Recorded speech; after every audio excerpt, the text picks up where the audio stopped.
ओम शांति।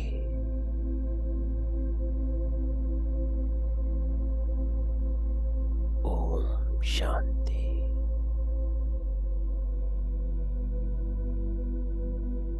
ओम शांति।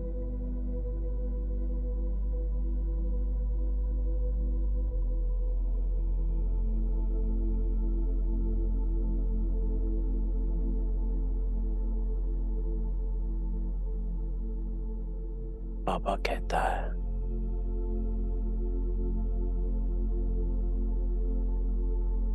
जब यहाँ आकर बैठते हो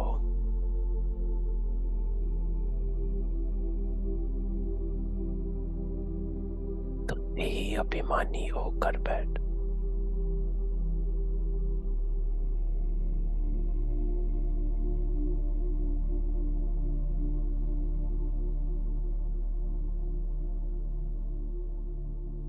किसके सामने बैठे हैं?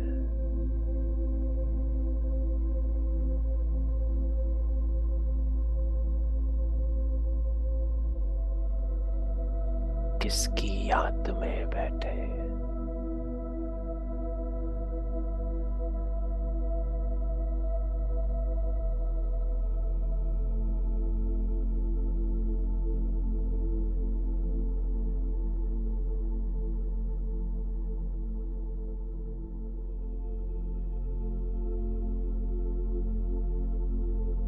इस देह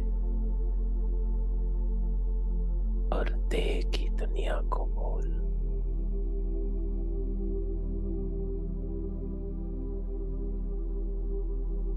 गुम हो जाओ।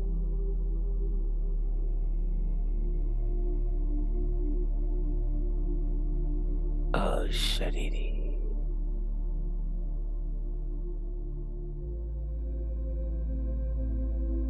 एकदम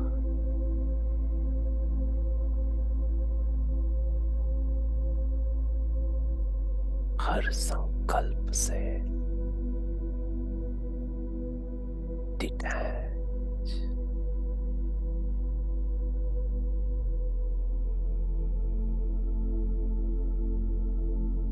एक संकल्प में स्थित।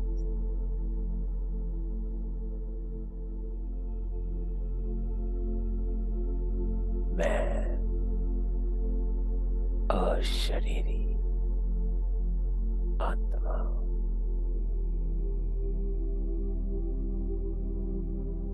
कोई शरीर नहीं।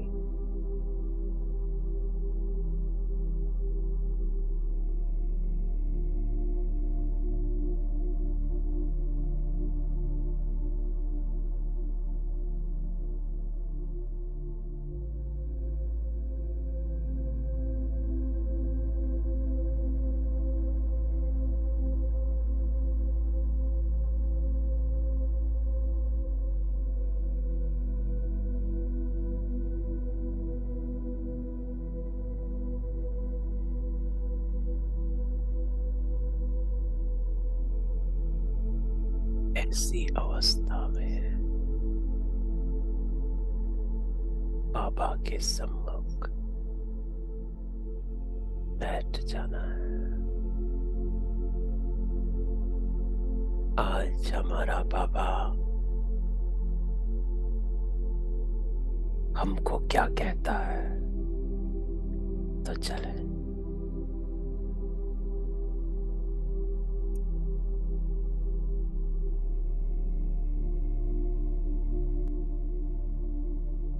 ओम शांति।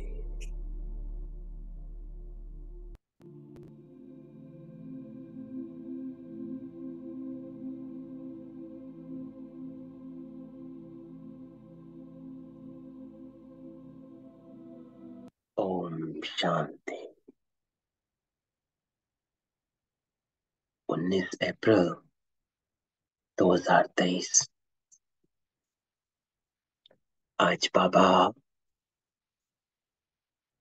हम सबको एक साथ सामने बिठा के हमको कहता है, मीठे बच्चे, अब स्वीट होम चलना है।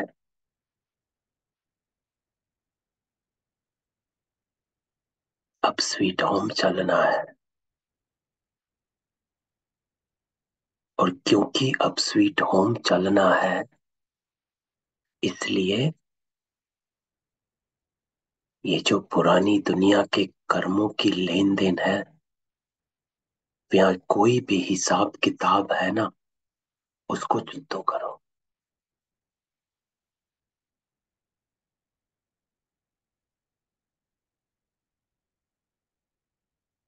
खत्म करने का समय है। अपना पोता मेल साफ करने का समय। तो बाबा कहता, कर्मों की लेन देन और हिसाब किताब जुत्तू करो। कोई आत्मा निमित्त बन जाती है हमारे हिसाब किताब जुत्तू करवाने के लिए, सही या गलत,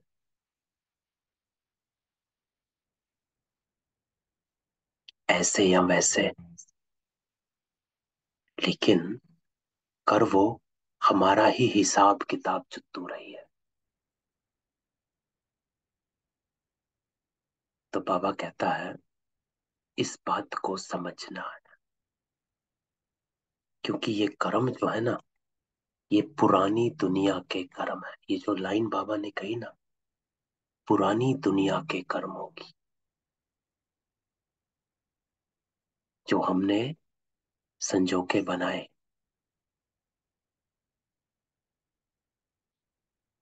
तो हमारे ही कर्म हमारे सामने आ रहे।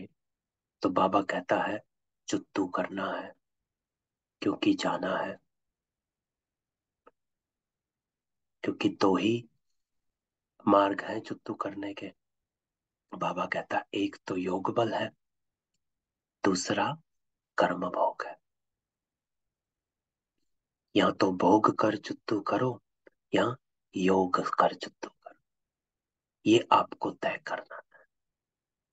भोग कर जुत्तू करेंगे, क्योंकि जुत्तू तो बाबा कहता करना है। भोग कर जुत्तू करेंगे तो परेशानी में करेंगे। योग से जुत्तू करेंगे तो हल्केपन में रहेंगे।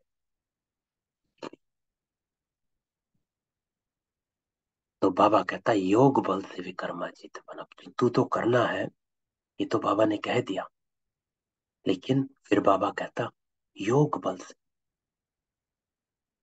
भोग से नहीं, योग बल से। योग की ताकत, योग शक्ति। योग शक्ति, बाबा योग बल क्यों कहता है? क्योंकि हिसाब किताब जुत्तू करना ज्ञान से नहीं होता है। क्योंकि ज्ञान तो सब में है, क्या सही क्या गलत। एक चोर भी जानता है कि चोरी करना गलत है, लेकिन बल नहीं है, शक्तिहीन है वो। जानता है गलत है, लेकिन करता है, परवश है। हर गलत कर्म करने वाला आत्मा जानती है, लेकिन परवश हो जाती है, शक्ति नहीं है। तो इसलिए बाबा कहता है, वो शक्ति आपको सिर्फ योग बल से मिलती है, ज्ञान से नहीं। ज्ञान डायरेक्शन देता है। बाबा ने 2-3 दिन पहले मुरली में कहा था, ज्ञान का अर्थ डायरेक्शन। तो ज्ञान डायरेक्शन देता, क्या करना क्या नहीं करना। लेकिन उस पर चलने का जो बल है, शक्ति है, वो हमारी योग की स्थिति से आती है। क्यों? योग कनेक्शन, जितना हम बाबा के साथ जुड़ जाते हैं, तो हम वो दृढ़ संकल्प अपने साथ रखते हैं। हमारी बुद्धि में रहता है कि नहीं, मुझे चुप रहना है, मुझे क्रोध नहीं करना। बाबा के साथ जब हम कनेक्ट कंबाइंड रह जाते हैं। जैसा कल बाबा ने वरदान में कहा था, जो बाबा का संकल्प सो मेरा।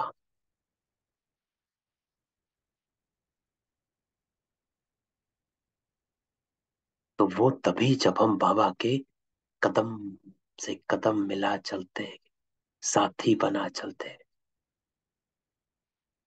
है ना। तभी बाबा कहता है, संबंधों से मुझको साथ रख, प्रीत की रीत निभानी है। तो जब हम उस प्रीत में गुम रहते हैं, तो वो गुम रहना, लीन रहना हमें वो बल दे देता। तो बाबा कहता है, योग बल से विकर्मा जीत बन। जब हम अकेले हो जाते हैं, बाबा को साथ नहीं रखते हैं या भूल जाते हैं,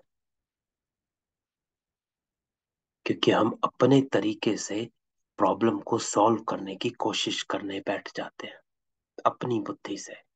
और जहां पर वो शुरू हुआ, हमारा गिरती कला शुरू हो जाती है।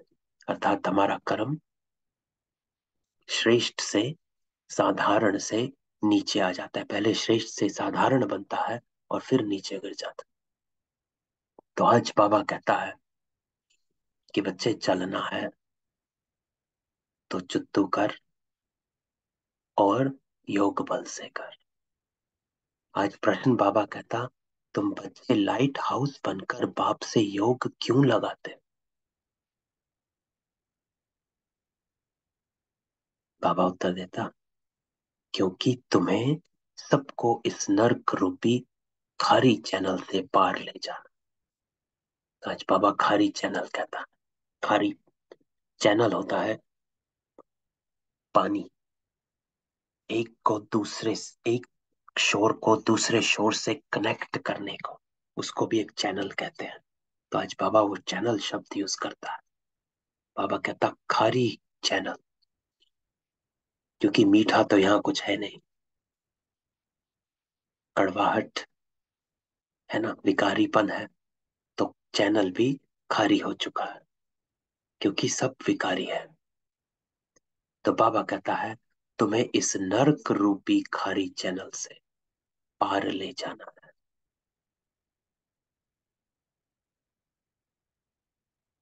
तो मुक्ति धाम और जीवन मुक्ति धाम में जाने के लिए योग में बैठ हरेक को सर्च लाइट देते। आज बाबा सर्च लाइट, एक 69 की मुरली है, उसमें बाबा 3 लाइटों को बताता है। बाबा कहता है, एक होता है बल्ब, एक होती है सर्च लाइट, और एक होता है लाइट हाउस। तीनों में अंतर है। तो बाबा कहता है, अपने अपने आप को चेक करो, आप इन तीनों में से कौन हो? अभी बल्ब बने हो, सर्च लाइट बने हो, या लाइट हाउस बन गए हो? बल्ब बनना अर्थात सिर्फ अपने साथ जो आत्मा है या हमारे संबंध में आते, सिर्फ उस तक ही आपकी पहुंच है। सर्च लाइट क्या करती है कि वो जगह जगह पर फेंकती है लाइट, सारे एरिया को कवर नहीं करती है, बस इतना सा एरिया, जितना एरिया सर्च लाइट के अंदर आता है, बस उसी की पालना करती है। वो है सर्च लाइट, कि मैं सिर्फ अपने सेंटर के बच्चों को देख रहा हूं, मैं बस 10 आत्माओं को देख रहा हूं। वो है सर्च लाइट, लाइट हाउस जो बेहद है। तो ये बाबा ने तीनों को विस्तार किया था। तो बाबा कहता है आज कि तुम मुक्ति धाम और जीवन मुक्ति धाम में जाने लिए योग में बैठ हर एक को सर्च लाइट देते हो। तुम रूहानी पंडे भी हो। पंडे क्यों? क्योंकि बाबा कहता है तुम्हें रास्ता बताना है सबको, ज्ञान और योग के पंख देने हैं ना। ये तो बाबा ने पिछले हफ्ते भी कहा था कि आत्मा के पंख टूट चुके हैं। ना ज्ञान है ना योग है, अर्थात ना ये समझ है कि सही क्या है गलत क्या है, और ना ही शक्ति है। तो इसको बाबा कहता है ज्ञान और योग। ना समझ है ना शक्ति है। तो इसीलिए आज की आत्माओं में ना ये पता है कि सही क्या है, और ना ही वो सही करने की शक्ति है। तो दोनों पंख कटे हुए हैं। तो बाबा कहता है तुमको सबको ज्ञान और योग के पंख देने हैं, समझ भी देनी और शक्ति भी देनी है। इसीलिए बाबा ने ऊपर शब्द यूज किया सर्च लाइट, कि सिर्फ ज्ञान ना दो, शक्ति भी दो। मनसा सेवा, मनसा शक्ति दो। जब आप किसी की सेवा करते हो, जब उसको ज्ञान देते हो कि बच्चे ऐसा करना चाहिए, या किसी को बताते हो कि सही बात यह है, जैसे ही किसी को बताते हो सही बात यह है, साथ साथ 1 सेकंड योग में बैठ उसको तुरंत शक्ति दे दो कि बाबा इस आत्मा में इस मार्ग पर चलने की शक्ति मत। कनेक्ट कर दो बाबा के साथ। तो जब भी ज्ञान दो, साथ साथ शक्ति भी दो। सिर्फ ज्ञान ना दो, एक पंख से कोई उड़ नहीं पाएगा। तो बाबा कहता है दोनों पंख चाहिए।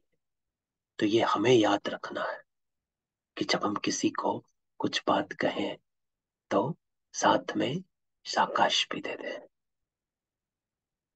है ना। वरदानी मूरत आत्माएं हो, बाबा हमको मास्टर वरदाता कहता है। तो ज्ञान भी दे और वरदान भी दे, दोनों देने हैं। आज गीत बाबा बजाता है प्रीतम आन मिलो। तो सुनते बाबा के साथ, ये प्रीतम हमारा बाबा है, तो इसके अर्थ में स्थित हो जाते हैं।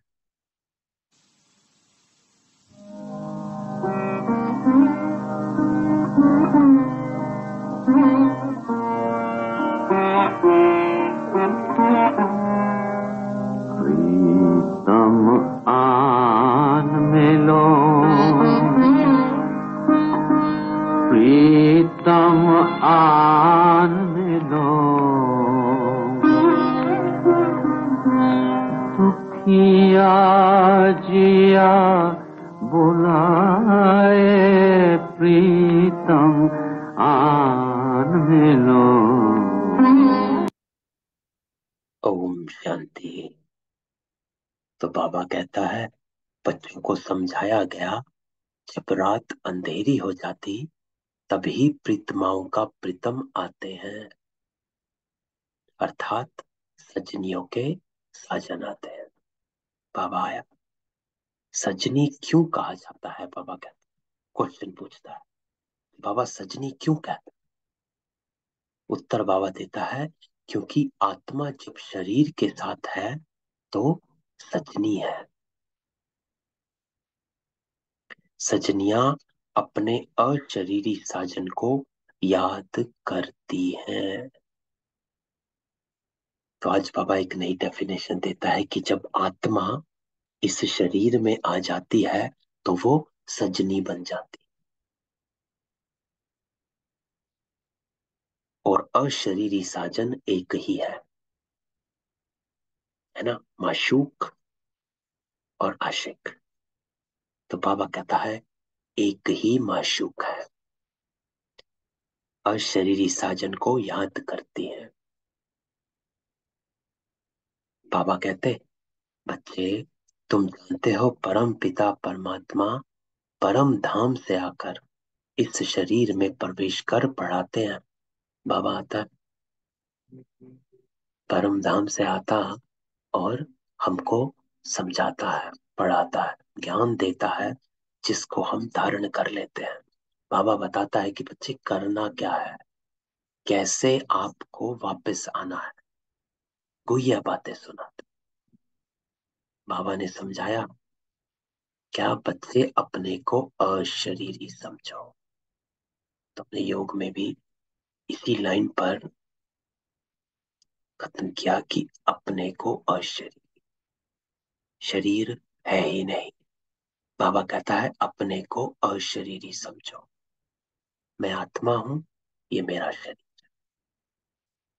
क्यों? क्योंकि बाबा कहता है कि शरीर को एक साधन की तरह चलाओ, कि इसके थ्रू हमने काम करवाने हैं। है ना, कई एग्जाम्पल सुने हैं, कई दादियों ने कई एग्जाम्पल दिए हैं। बाबा करता था कि जब बाबा नहाता था तो बाबा कहता था इस घोड़े को नहलाओ, तो बिल्कुल बाबा अपने को डिटैच रखता था। हर बात में, हर संकल्प में डिटैचमेंट बाबा लेकर आता था कि इन हाथों शरीर के हाथों से काम करा रहा हूं। है ना, तो बाबा कहता है मैं आत्मा हूं, ये मेरा शरीर। ऐसे अपने को अलग अलग समझ कर चलते रहो। आत्मा को यह निश्चय हुआ कि अब घोर अंधियारा है, अर्थात दुनिया तमो प्रधान है। अब ये निश्चय पक्का होना चाहिए कि अब घोर अंधियारा है, अर्थात पतित दुनिया है, दुनिया तमो प्रधान है। ये दुनिया अब विनाश होनी। बाबा आए हमको ले चलने। अशरीरी हो चलने से सन्नाटा हो जाएगा। बाबा कहता है कि आत्मा जब अशरीरी बनती तो घर में सन्नाटा हो जाता है ना। रात को आत्मा है तो शरीर में, परंतु आत्मा थक करके अशरीरी बन जाती। तो आज बाबा अशरीरी बनने का अनुभव क्या होता है, प्रैक्टिकल में महसूस कैसे किया जाता है, उसको बाबा विस्तार करता है। बाबा कहता है एक बात, अशरीरी हो चलने से सन्नाटा हो जाएगा, अर्थात एकदम कुछ है ही नहीं।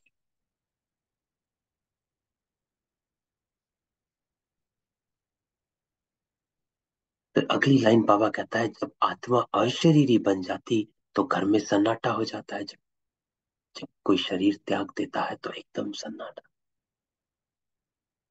और फिर बाबा तीसरा एग्जाम्पल देता है सोने का, कि रात को आत्मा है तो शरीर में, परंतु जब आत्मा थक करके सो जाती है, अशरीरी बन जाती, शरीर का भान नहीं रहता, तो इसको नींद कहा जाता है। कि जब हम सो जाते हैं तो कहाँ याद रहता है शरीर क्या, और आंख कहाँ है, कान कहाँ है, मुख कहाँ है, सो गए।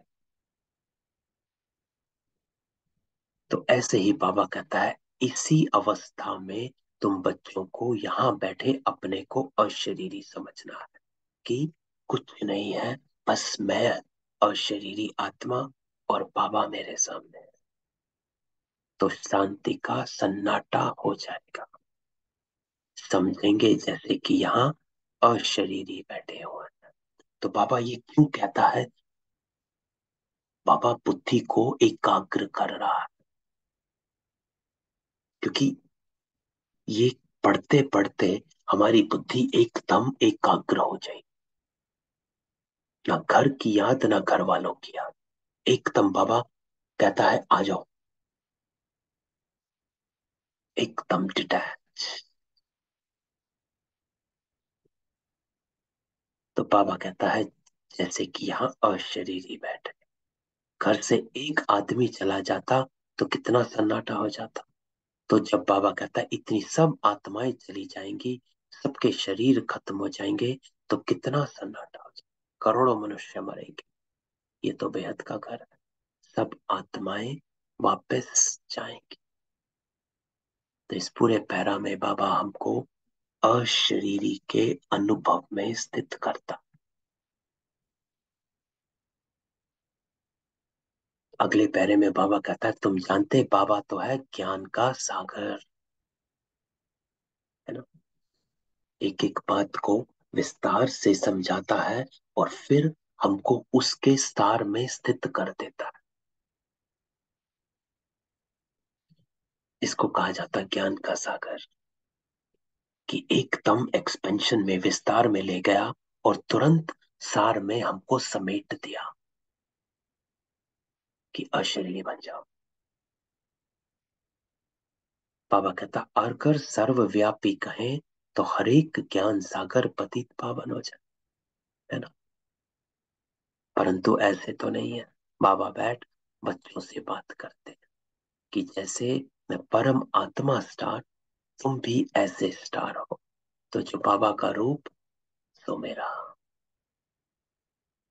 बस बाबा कहता, सिर्फ मैं जन्म मरण में नहीं, लेकिन तुमको जन्म मरण में आकर पार्ट बजाना है 84 जन्म का।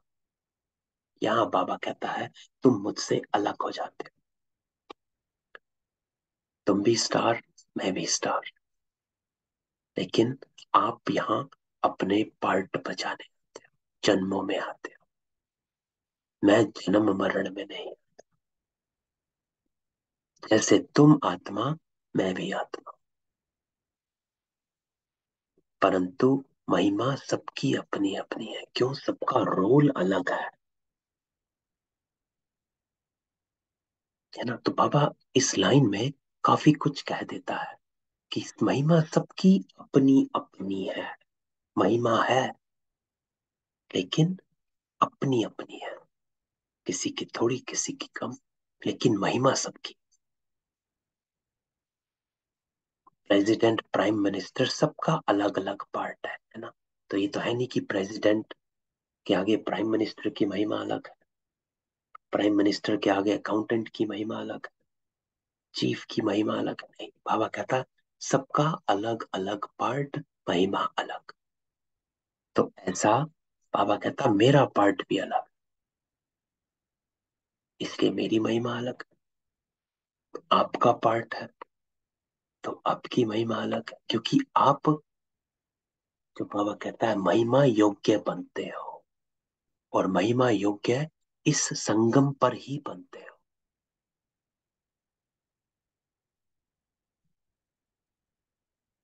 इसीलिए आप 84 जन्मों वाली आत्माएं, जो यहाँ बाबा के सम्मुख बैठ सुन रहे हैं। बाकी आत्माएं नहीं सुन रही। बाकी आत्माएं पुजारी आत्माएं हैं, वो आप आत्माओं की पूजन करती हैं। लेकिन आप उस पूज्य योग्य बन रहे हो। क्यों? क्योंकि आपका पार्ट 84 जन्मों का। तो बाबा कहता मैं नॉलेजफुल हूं, और अभी आप बच्चों को नॉलेज देता। तो अब हम, बाबा हमको नॉलेजफुल बनाता है। बाबा कहता, तुम जानते हो हम जाते हैं बाबा के घर। किसके घर जाते हैं? बाबा के घर। बाबा आया हुआ है लेने लिए। तो बाबा आया ही है लेने के लिए, छोड़कर नहीं जाने वाला। बाबा कहता है, बाबा हमारा गाइड, लिबरेटर, दुख से छुड़ाने वाला। तुम हो पांडव सेना।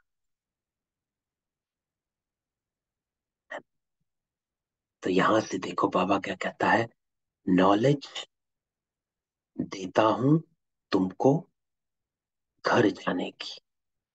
ये कनेक्शन है। नॉलेज पार्ट है तुम्हारा 84 जन्मों का, और फिर मैं तुमको नॉलेज देता हूं बाबा के घर जाने की। बाबा लेने लिए आया। तो नॉलेज कैसे देता है? गाइड बनकर डायरेक्शन देता है।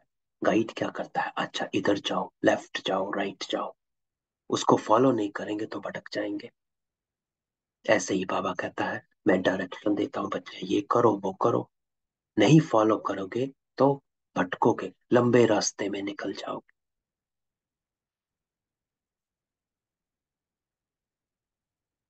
लेकिन आपका जो रास्ता है वो लंबा हो जाएगा। ये समझने की बात हो जाती है कि जब हम किसी बात को फॉलो नहीं करते हैं तो हम पूरा डिटूर लेकर वापस, जहां पर आधे घंटे में रास्ता पहुंच जाना था, वहां हम 2 घंटा लगाते हैं, क्योंकि हमने बाबा की बात नहीं मानी, हमने डिटूर लिया, अपनी मानी। अपनी मानी तो दुख परेशानी में हमने अपना टाइम वेस्ट किया।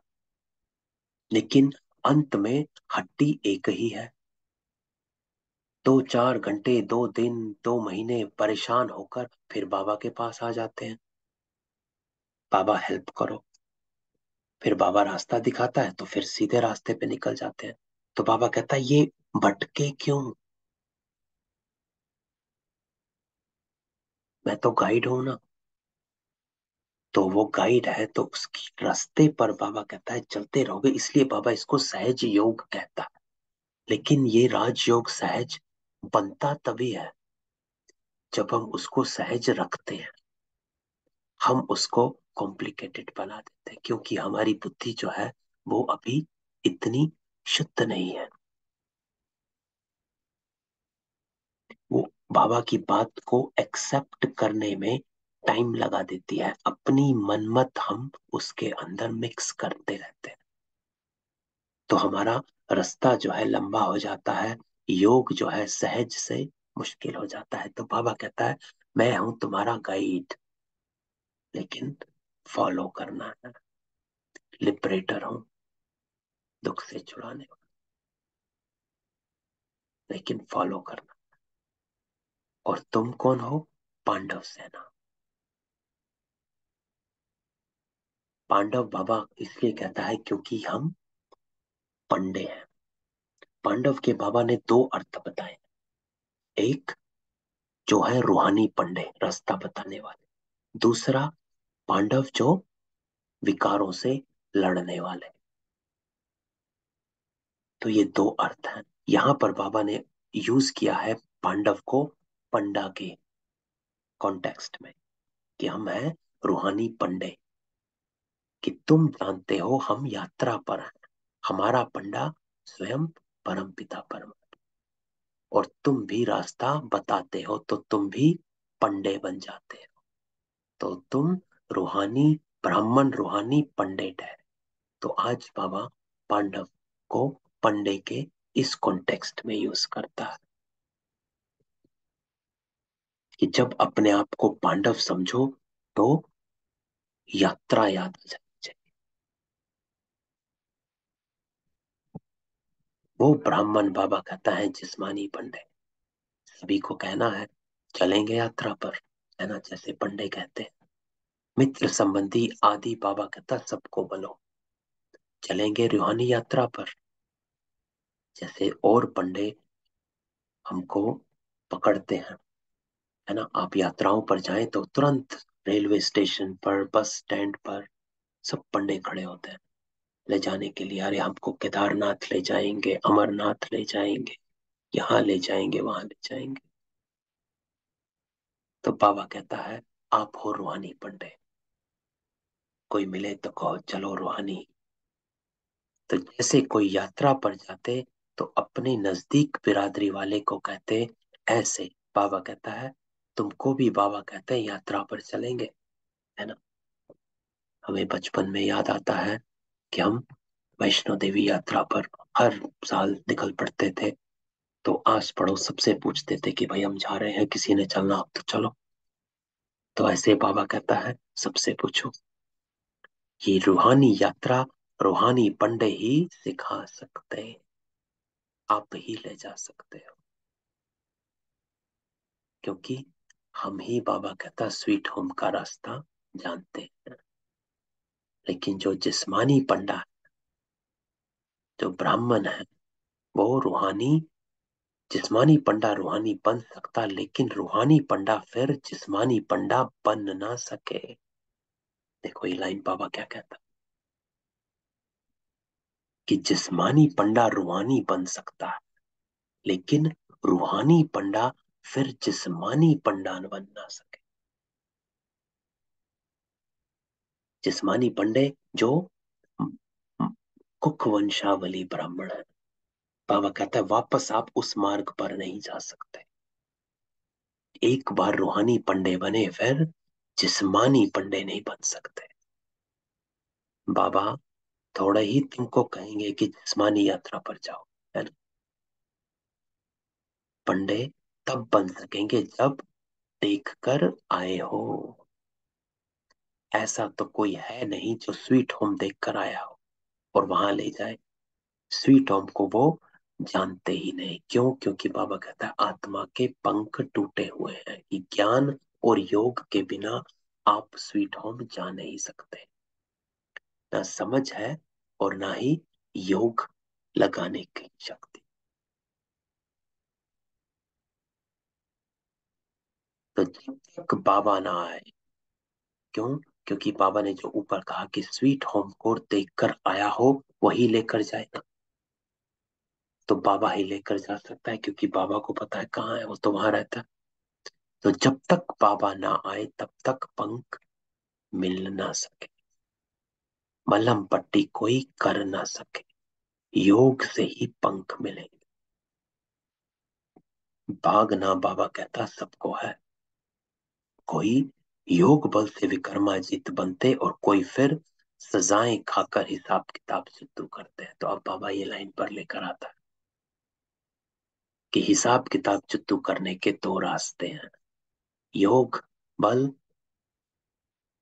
और कर्म भोग। तो या तो योग बल या फिर सजाएं खाकर, दुख परेशान होकर हिसाब किताब चित्तू करो। तो बाबा कहते हैं तो आपका कैसे करना है। तो दुख का ही सारा हिसाब किताब बाबा कहता है चित्तू होता।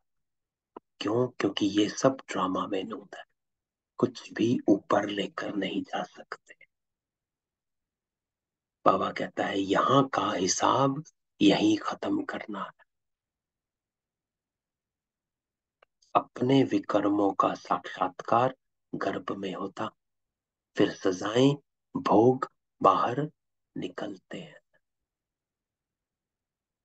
तो बाबा हमेशा कहता है कि जो भोगना होती है ना, वो शरीर में ही आत्मा करती है। सिर्फ आत्मा शरीर से अलग होकर भोगना नहीं करती।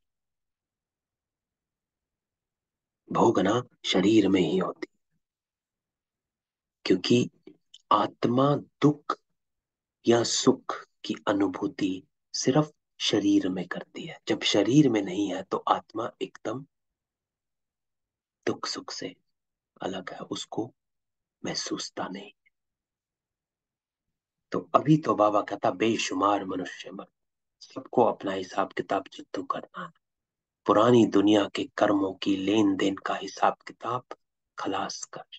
अभी तुम नई दुनिया के लिए हिसाब किताब जमा करते हो। ये लाइन जो बाबा ने कही ना, ये बाबा ने परसों की मुरली में एक लाइन कही थी, सैटरडे की मुरली में।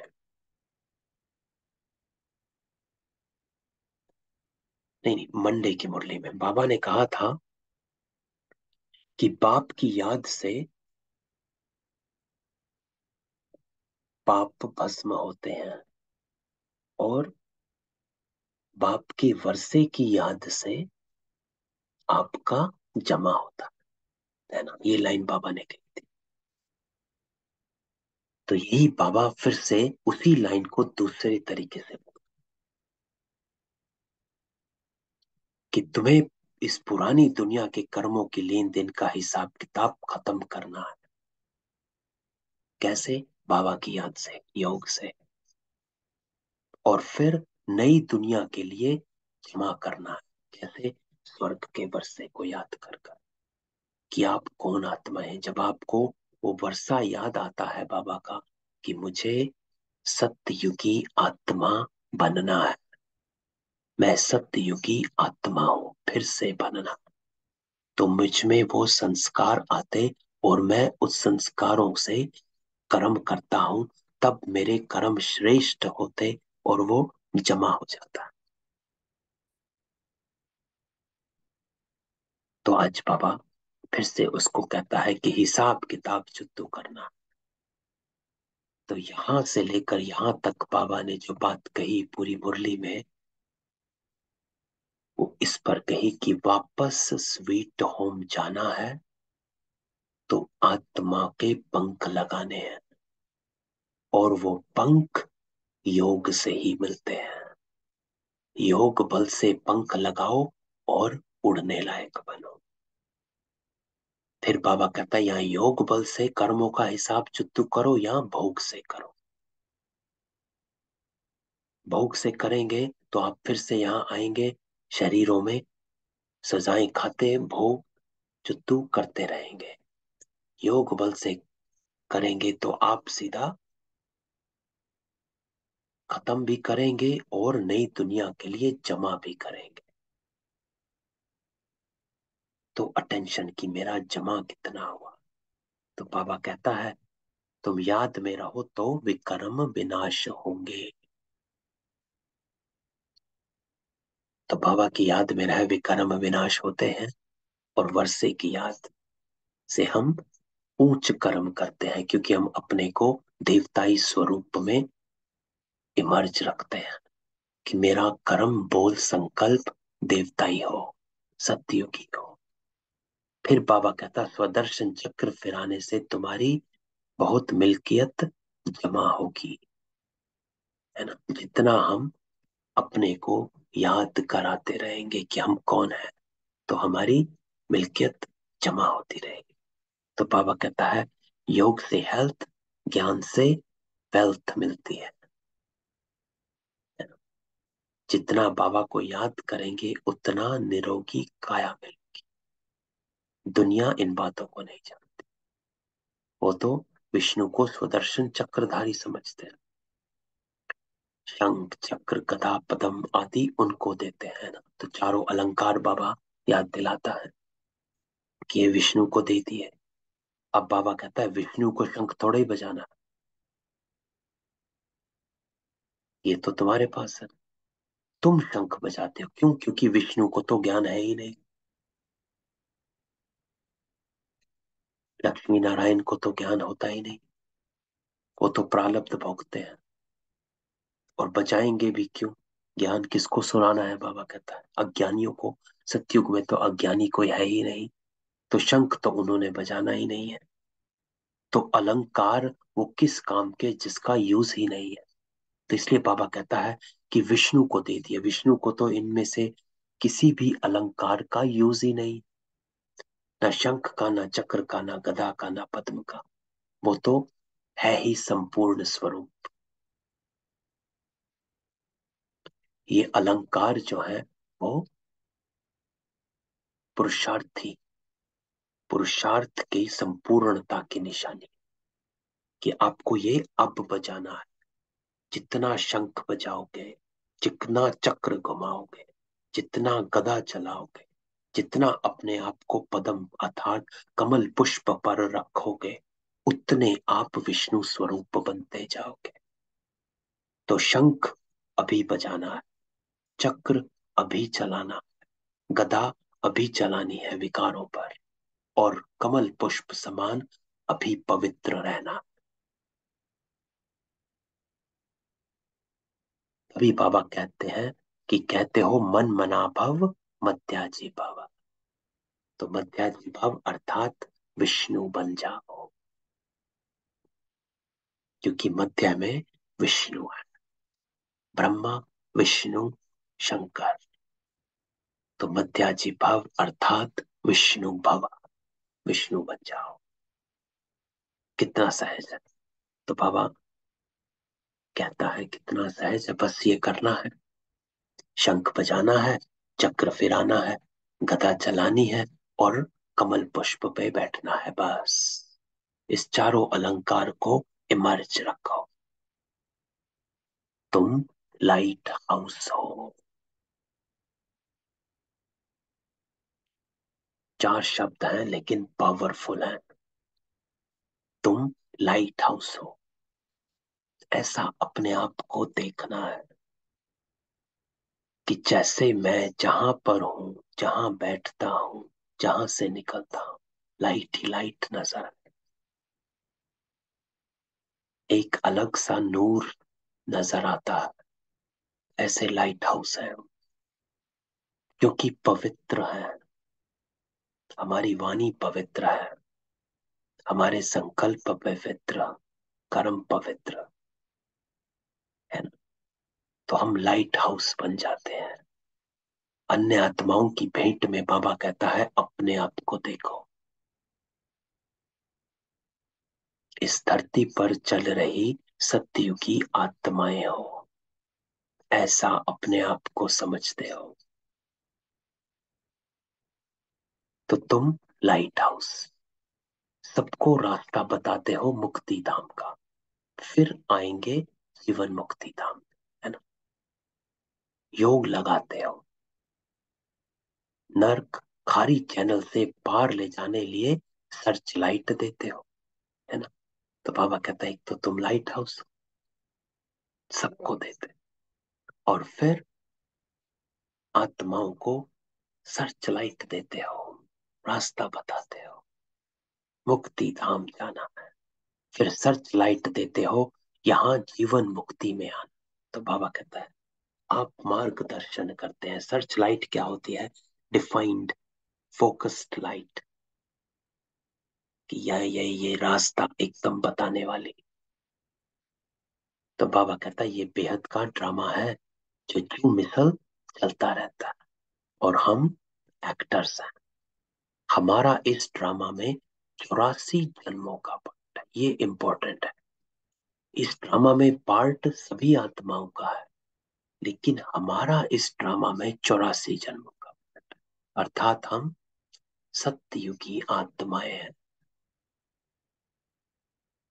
भगवान ने आकर सहज राजयोग सिखाया, कोई नहीं जानते। तो बाबा कहता है ये राजयोग है सहज, लेकिन हम कठिन बना देते हैं। क्यों? क्योंकि हमारी बुद्धि भटक जाती है। जो बाबा ने कल कहा था, प्रीत बुद्धि के बजाय विपरीत बुद्धि हो जाती है, मन मत वाली बुद्धि हो जाती, पर मत वाली। उसने क्या कहा उसकी सुनते लग जाते हैं, विपरीत बुद्धि हो गई तो कठिन बनाया। तो भगवान को बाबा कहता आना ही है कल्प के संगम युग पर।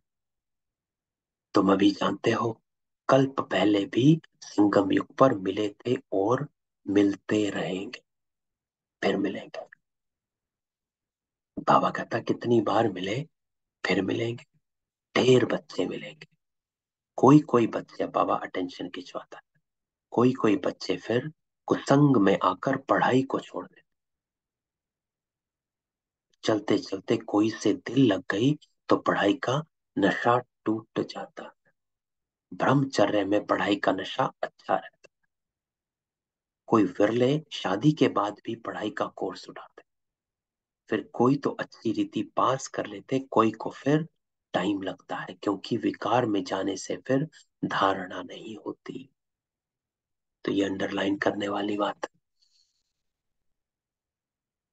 कि बाबा कहता है कि विकार में जाने से धारणा नहीं होते, ब्रह्मचर्य में पढ़ाई अच्छी रहती है।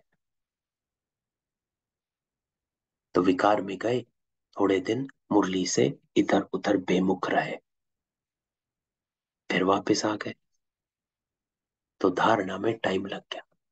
तो चाहे बाबा कहता है राज विद्या, चाहे रूहानी विद्या की धारणा आत्मा करती, बैरिस्ट्री के संस्कार आत्मा में होते, तो आत्मा वो संस्कार ले जाती, फिर जन्म ले बैरिस्ट्री ही पढ़ने लग पड़ेगी।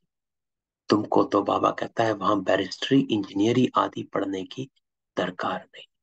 ऑटोमेटिकली तुम्हारी बुद्धि सतो प्रधान ही रहती है। तुम जानते हो जैसे कल्प पहले महल बनाए थे, ऐसे ही हम फिर जाकर महल बनाने लग पड़ेंगे। ड्रामा बाबा कहता वही कराएगा जो पल्प पहले कराया था, वही कराएगा। तो हम कल्प पहले भी सतयुगी आत्माएं बने थे और फिर बनेंगे। कोई मेहनत नहीं करनी पड़े, बाकी भाषा तो सीखनी पड़े। बाबा कहता है वहां स्कूलों आदि में भी विमानों में जाएंगे, बहुत बड़े बड़े घर होते हैं। समझो, जितनी एरिया में आबू, उतनी एरिया में एक घर होगा। फिर आबू रोड जितनी एरिया में दूसरा महल होगा। जमीन तो बहुत रहती है, प्रजा को भी बड़ी जिम्मेदारी, जमींदारी, बड़े बड़े महल हो। अभी भी देखो, बंबई में कितनी मनुष्य हैं, फिर बंबई होगी नहीं, कराची होगी नहीं, सब मीठे पानी पर होंगे, क्योंकि बाबा कहता है कि सागर किनारे कोई भी शहर नहीं होता है सतयुग में। सारे शहर मीठे पानी के कंठे में होते हैं, अर्थात नदियों के कंठे पर होते हैं। सागर के कंठे पर कोई शहर नहीं।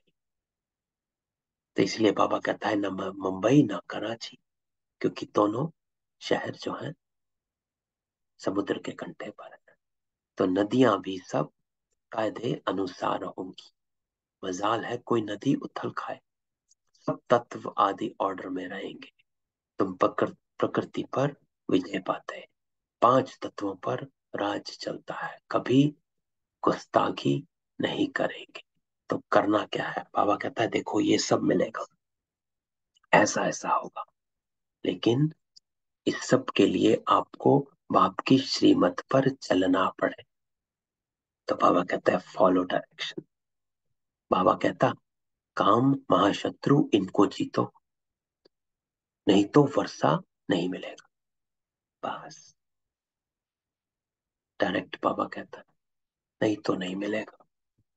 इस समय फेल हुए तो कल्प कल्प फेल हो जाएंगे, फिर चांस नहीं मिलेगा, है ना। तो बाबा कंडीशनल है, ये अनकंडीशनल लव नहीं है। बाबा कंडीशंस रखता है, ये करना है, तब जाके होगा। उस पढ़ाई में फेल होते हैं तो दोबारा पढ़ते हैं, यहाँ फिर ये चांस नहीं। तो बाबा कहता है यहाँ नहीं, कल्प कल्प का चांस है, और प्राप्ति बहुत ऊंचा है। तो बाबा कहता है इस कल्प अपने चांस को ऐसा ऊंचा बना जो हर कल्प के लिए वो चांस तेरा नूंद हो जाए। इसलिए बाबा कहता है जो नूंद हो जाएगा वो वही बन जाएगा। समझाना चाहिए। सन्यासी लोग कहते हैं दोनों को पवित्र रहना इम्पॉसिबल, लेकिन बाबा कहता है बोलो नहीं, पॉसिबल है। सन्यासियों के लिए इम्पॉसिबल क्यों है? क्योंकि उनका हठ योग है। इंपॉर्टेंट है कि हठ से की हुई कोई भी चीज ज्यादा देर तक नहीं रह सकती है। इसलिए बाबा कहता है जो आप अपना संस्कार का परिवर्तन कर रहे हो ना, उसको हट से मत करो कि नहीं मुझे गुस्सा नहीं करना है। इसको हट से नहीं करना, समझ से करना। राजयोग है समझ, कि मुझे गुस्सा इसलिए नहीं करना है क्योंकि मैं देवता बन रहा हूं। उसको गुब्बारा नहीं बनने देना, क्योंकि हठ योग से रोका हुआ जो संस्कार है वो फिर से इमर्ज हो जाएगा। तो ये हमें समझना है कि सन्यासियों का जो बाबा एग्जाम्पल देता है कि उनका हठ योग है, और रहते वो भी पवित्र है, लेकिन हठ योग है उनका। एक संकल्प है जो उनको उससे दूर रखता है, बस। लेकिन आपका राजयोग है कि आपकी अपनी कर्मेंद्रियों पर विजय है। कंट्रोलिंग पावर, रूलिंग पावर जो बाबा, देवताई आत्माएं हो, तो वो संस्कार हम में भरने हैं। इसीलिए हमें ये नहीं करना, तब वो नेचुरल हो जाता। तो बाबा कहता है फिर भी वही संत शंकराचार्य आएंगे, भारत पतित होने लगता तो सन्यासी आकर थमाते। इसकी सेवा का उनको फल मिलता है जो गवर्नमेंट के भी गुरु बन जाते। तुम बच्चों का तो सबसे बड़ा मान है। बाबा कहता है तुम्हारी जो आमदनी होती है वो कोई की हो ना सके। जो गरीब है, एक पैसा देते उन्हें भी महल मिल जाते, है ना। प्रत्यक्ष फल का साक्षात्कार दिव्य दृष्टि से होता है। दिव्य दृष्टि दाता आकर तुमको पढ़ाते, नहीं तो एम ऑब्जेक्ट का मालूम कैसे पड़े। इसलिए माताओं को साक्षात्कार कराता हूं। तो बाबा इस लाइन में हमको साफ स्पष्ट कहता है कि तुम सत्युग की आत्माएं हो। एम ऑब्जेक्ट बाबा सामने देता है, साक्षात्कार कराया हुआ, है ना। तो ऐसे ही बाबा हमको कहता है कि आप वही आत्माएं हो, इसका निश्चय करो। मीरा ने कितनी तपस्या की, परंतु वो कोई वैकुंठ की मालिक बन ना सकी। बाबा कहते साक्षात्कार मैं कराता, 1 सेकंड में दिव्य दृष्टि मिलने से वैकुंठ में जाए डांस करते हो। लेकिन इसमें कोई तपस्या आदि की बात नहीं, है ना। बाबा तो हमेशा कहता है कि ध्यान में जाना, साक्षात्कार करना, प्राप्ति 0 है, क्योंकि आपने कुछ नहीं किया, बाबा ने कराया। इसलिए बाबा कहता है कि इसमें तपस्या की कोई बात ही नहीं। भक्ति मार्ग में भी वे तो बहुत नोदा भक्ति करने के बाद साक्षात्कार होता। दिव्य दृष्टि की चाबी बाबा के हाथ में, कोई को मैं देता नहीं। क्योंकि बाबा कहता है क्योंकि भक्ति मार्ग में वहां बैठ साक्षात्कार कराता। तो ये चाबी शिव बाबा के हाथ में, ब्रह्मा बाबा के हाथ में नहीं। ब्रह्मा बाबा भी साक्षात्कार नहीं करा सकता। एक कहानी है कि देखो मम्मा को कभी साक्षात्कार नहीं हुआ, और जगदीश भाई बाबा के पीछे पड़े रहते थे कि मुझे सूक्ष्म वतन देखना है, मुझे सूक्ष्म वतन देखना। बाबा ने कई बार संदेशियों को सूक्ष्म वतन भेजा बाबा से बात करने के लिए कि इस जगदीश बच्चे को साक्षात्कार कराओ। बैठे भी कई बार, लेकिन हो नहीं पाया। तो बाबा कहता है कि कोई को मैं देता नहीं, तुम बच्चों को तो, लेकिन विश्व का मालिक बना देता। तो क्या करना है साक्षात्कार। बाबा कहता मैं तो तुझे प्रारब्ध देता हूं, वहीं पहुंचा देता हूं। दुनिया में तो अनेक प्रकार के मनुष्य हैं। कोई धन में मस्त, कोई साइंस में, कोई किस में, परंतु तुम्हारे आगे सब वर्थ नॉट है पैनी है। तो इस बात को नोट कर लो कि हम जब बाहर संसार में देखते हैं तो कई बार चंचल हो जाते हैं। अरे उसके पास ये, इसके पास ये, वो ऐसा, वो ये, वो यहाँ पहुंच गया, वो वहां पहुंच गया।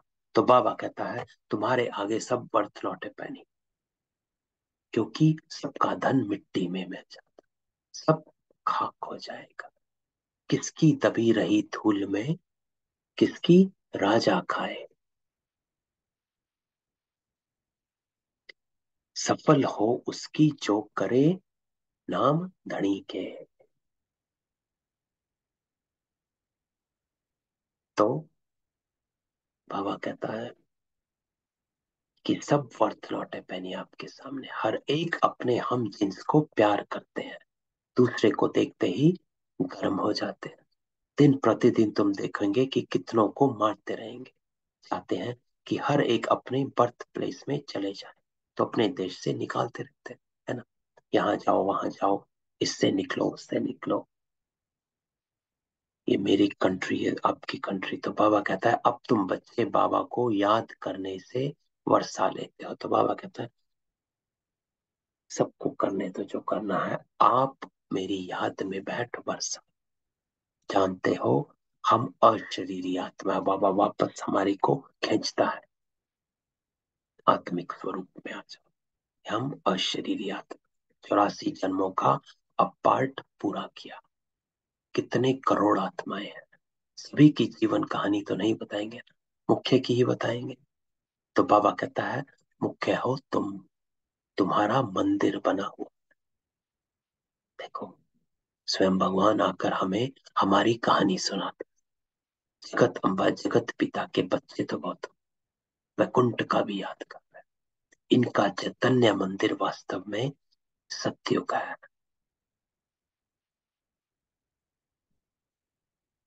चैतन्य मंदिर वास्तव में सत्युग है। देखो, जड़ मंदिर में स्वर्ग के सब एक्टर्स नहीं आ सकेंगे। ये है मॉडल रूप में मंदिर। याद का लक्ष्मी नारायण का मंदिर कितना छोटा, सतयुग में तो बाबा कहता है चैतन्य मंदिर कितना बड़ा होगा, लिविंग मंदिर। वहां पर वो बाबा कहता वो युग ही मंदिर है। कितने बाग बगीचे होंगे, मुगल गार्डन तो उनके आगे कुछ भी नहीं। वहां के फल आदि इतने अच्छे होंगे जो बात मत पूछो। तो आज बाबा स्वर्ग की कितनी बातें बताता है। बाबा कहता है रात दिन का फर्क, जैसे झाड़ पुराना होता तो फल देते देते खत्म हो जाता, कहा जाता अब झाड़ सड़ गया। यहाँ की हर चीज बाबा कहता खत्म हो। वहां के आम बड़े फर्स्ट क्लास हो गए। हम अब राजधानी स्थापन करते हैं श्रीमत पर, तो श्रीमत पर चलना पड़े, पवित्र भी बनना पड़े। मुश्किल बाबा कहता कोई बात नहीं, बस एक जन्म पवित्र रहने से 21 जन्म स्वर्ग की राजाई लगी। फिर भी ऐसा कौन होगा जो पवित्र नहीं बनेगा, श्रीमत पर नहीं चलेगा। तो बाबा कहता है इसको ये समझ आ गई तो वो रह ना सके। तो तुम जानते हो भारत सचखंड था, वहां सच्ची बादशाही थी। अब बाबा कहता है ये झूठ खंड है। हर बात में झूठ बोलते रहते, कह देते फलाना ज्योति ज्योत समाया अथवा निर्वाण धाम गए। अब तुम जानते हो निर्वाण धाम तो रहने का स्थान है। तुम हर एक बात यथार्थ बताते हो, तो यथार्थता दैवी गुण है। एक्यूरेसी पता होनी चाहिए, हर बात की एक्यूरेसी। इसलिए बाबा कहता है ज्ञान पूरा होना चाहिए, हर बात को एक्यूरेट। बाबा को ट्रुथ कहते हैं, वो सचखंड स्थापन करते हैं। भक्त जन्म बाय जन्म भगवान को याद करते हैं, परंतु उनको भगवान का पता नहीं। वो प्रीतम अब तुम बच्चों को राज्य भाग देकर खुद छिप जाता, तब कहते हैं तुम्हारी गत मत तुम ही जानो। तो जरूर कोई भी नहीं जानती। तो बाबा कहता है हे प्रभु तुम्हारी गत मत तुम ही जानो और न जाने कोई। श्रीमत से क्या होगा, बाबा पूछता है कि श्रीमत से क्या होगा, गति सदगति वो तुम ही जानो। अब तुम बच्चों को बाबा श्रीमत देता है, क्या कहता है बाबा कहता है अपने को आत्मा समझ, मुझे याद कर। टीचर ये प्रतिज्ञा कराएंगे क्या, मैं तुमको बैरिस्ट्री की गद्दी पर बिठाऊंगा। वो तो खुद पढ़कर बैरिस्ट्री की गद्दी पर बैठ। बाबा भी कहते हैं जितना याद करेंगे तो योग से सब पापों से मुक्त होंगे। जितना याद करेंगे योग से सब पापों से मुक्त होंगे। क्यों? क्योंकि याद करने से तुम्हारी आत्मा जैसे मेरे पास आ रही है, तो हम बाबा के साथ जुड़ जाते हैं। तो हमारे जो संस्कार हैं वो ईश्वरीय संस्कार बन जाते हैं और हम पापों से मुक्त हो जाते हैं। क्योंकि पापों से हुआ क्या, हमारे संस्कार पापी हो गए, पापात्मा बन गए। तो जब हम बाबा के साथ कनेक्ट होते रहेंगे, पवित्र आत्मा के संपर्क में संबंध में समीप आते रहेंगे, तो हम भी पवित्र बनते जाएंगे। तो अपने पास बाबा कहता है चार्ट रखना। कोई का चार्ट आधे घंटे का, कोई का 1.25 घंटे का होगा, कोई का तो 5 मिनट भी नहीं। तो आज बाबा चार्ट देखता कि बाबा कहता है ऐसा चार्ट है, आधा घंटा 1.25 घंटा 5 मिनट भी नहीं। कोई का बहुत अच्छा चार्ट, यह भी तुमको साक्षात्कार होगा।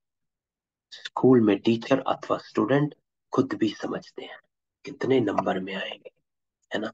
यहाँ तो नंबरवार बाबा कहता बिठा नहीं सकते, क्योंकि बाबा कहता था अगर नंबरवार बिठाया तो सब मूंझ जाएंगे, फंक हो जाएंगे। इसलिए अभी माला बन नहीं सकती। माया अच्छे अच्छे को भी नीचे ऊपर कर देती है ना। तो बाबा कहता था अभी अगर बिठा दिया तो आधे से ज्यादा मधुबन छोड़ जाएंगे, क्योंकि माया ऐसा पकड़ लेगी। श्रीमत पर नहीं चलेंगे तो माया गोसा मार देगी। इसमें है। हम अब आते हैं परम धाम। 84 जन्म पूरे हुए, बाबा आए लेने लिए। तो बाबा को याद करना है, औरों को भी मंत्र देना है। मंत्र कोई जपना नहीं। देखो क्या बाबा बातें करता है। यहाँ से शुरू हो जाओ, यहाँ से योग शुरू हो गया हमारा। हम अब जाते परम धाम। 84 जन्म पूरे हुए, बाबा आया लेने लिए। तो बाबा को याद करना, औरों को भी मंत्र देना। मंत्र कोई जपना नहीं है, अजपा जाप है। गुरु लोग तो किस्म किस्म के मंत्र देते हैं। बाबा कहता प्रीतम को बस याद कर। प्रीतम आया है प्रीतमाओं के पास। सारी दुनिया की आत्माएं प्रीतमाएं हैं जो उनको याद करती है।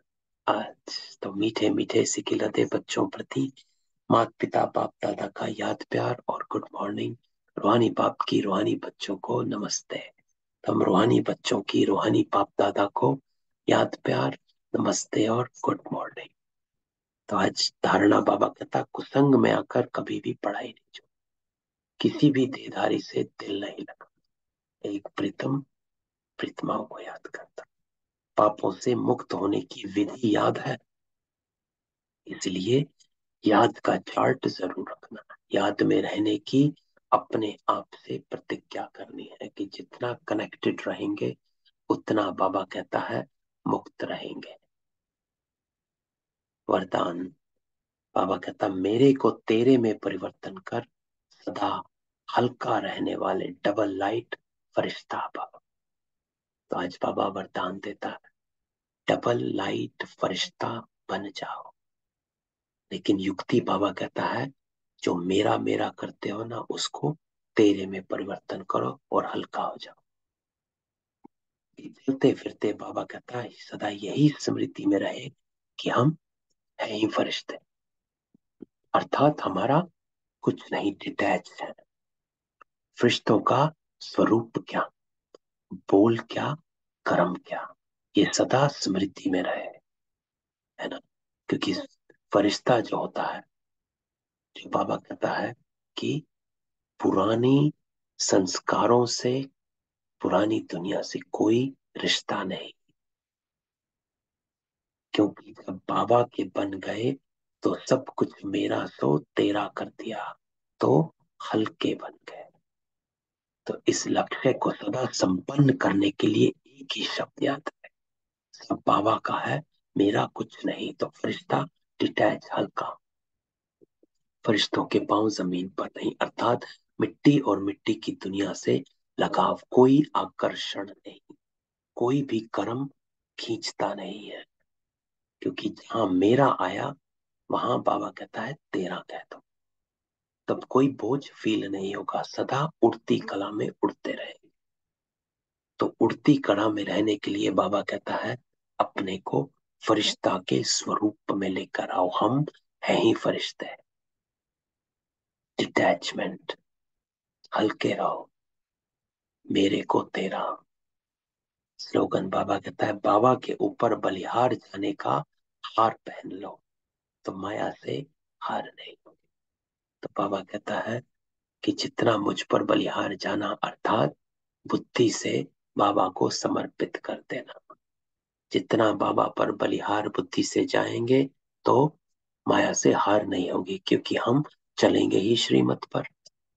जब माया से हार तभी होती जब हम मन मत या परमत पर चलते हैं। जब हम श्रीमत पर चलते तो हार हो ना सके, है ना? तो ये थी आज की बाबा की मुरली। चलो सबको अनम्यूट करते, किसी को कोई क्वेश्चन हो।